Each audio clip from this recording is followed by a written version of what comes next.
Então, análise estrutural, cargas móveis envoltórias. Sou o professor Rodolfo, da Coordenação de Engenharia Civil, Campus Aracaju. Então, a gente já viu o que significa aí linhas de influência, só revisando rapidinho. Linha de influência representa a variação de determinado efeito numa seção S, produzido por uma carga unitária. Então, tomando como exemplo de novo aqui o esforço cortante, essas seriam as equações, né, da linha de influência do QS. E aqui a gente teria a variação do esforço QS em relação à posição da carga unitária. Então, só chamando a atenção, linha de influência representa a variação de determinado efeito, nesse caso aqui, o esforço cortante, numa seção S, está denominada como S mesmo, produzido por uma carga unitária, conforme indicado aí. Agora vamos para envoltórias. Então, considere aqui o caso das envoltórias, tendo novamente aqui uma carga móvel, pode ser o valor unitário mesmo, a condição só é que ela é móvel. E aqui, em vez de analisar um ponto, eu vou analisar vários pontos para chegar no conceito aí de envoltório. Então, assim como foi visto lá no slide anterior, que eu tinha o esforço cortante na seção variando de acordo com a posição do carregamento, se eu tiver N pontos, os meus N pontos vão variar de acordo com a posição da carga móvel. Aqui eu dividi a viga em 10 partes, então eu tenho 11 pontos, e aí eu tenho a variação de cada um desses pontos de acordo com a posição da minha carga móvel. Então, para cada um desses pontos aí, eu teria uma linha de influência diferente. E aqui eu estou representando todas elas juntas.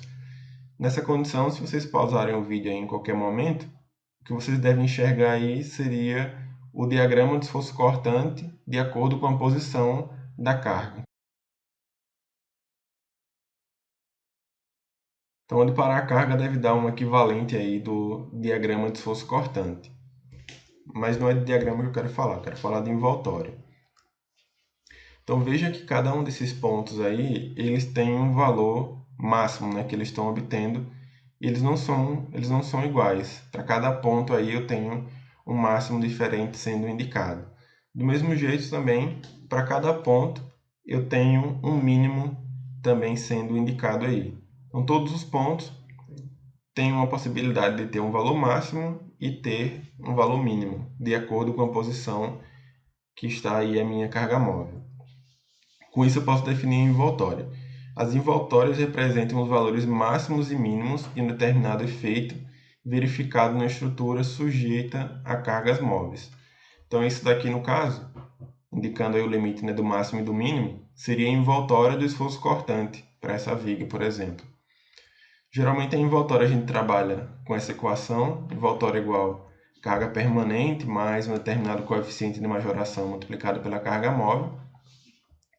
Aqui eu estou dizendo que é envoltória do efeito. Pode ser, por exemplo, uma reação de apoio, esforço cortante, conforme a gente está vendo aí, um momento fleitor, ou mesmo deslocamentos.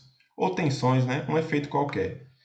Então, a envoltória é igual ao valor do efeito devido às cargas permanentes, mais aí o valor do efeito devido às cargas móveis, e aí no caso da carga móvel, de modo geral, a gente multiplica ainda por um coeficiente de majoração dessas cargas móveis. Por quê, né?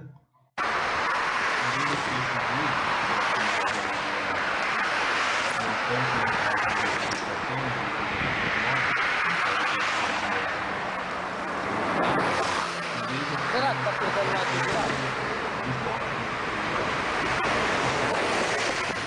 Pausar o vídeo aqui rapidinho. Eu tenho um desnível aqui, né? Indicado entre a ponte e o início da ponte. Na verdade, aqui é um viaduto. Entre o viaduto e o início do viaduto. E aí, toda vez que um veículo entra aqui, um carro de passeio, como esse táxi aqui, por exemplo, ou um caminhão, ou um ônibus que seja, eu tenho um aumento, né, da carga móvel. E aí, essa função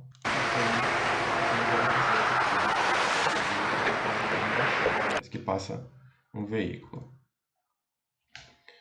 Então, definido envoltório, convido vocês a dizer qual é a diferença entre diagramas, linhas de influência e envoltórios.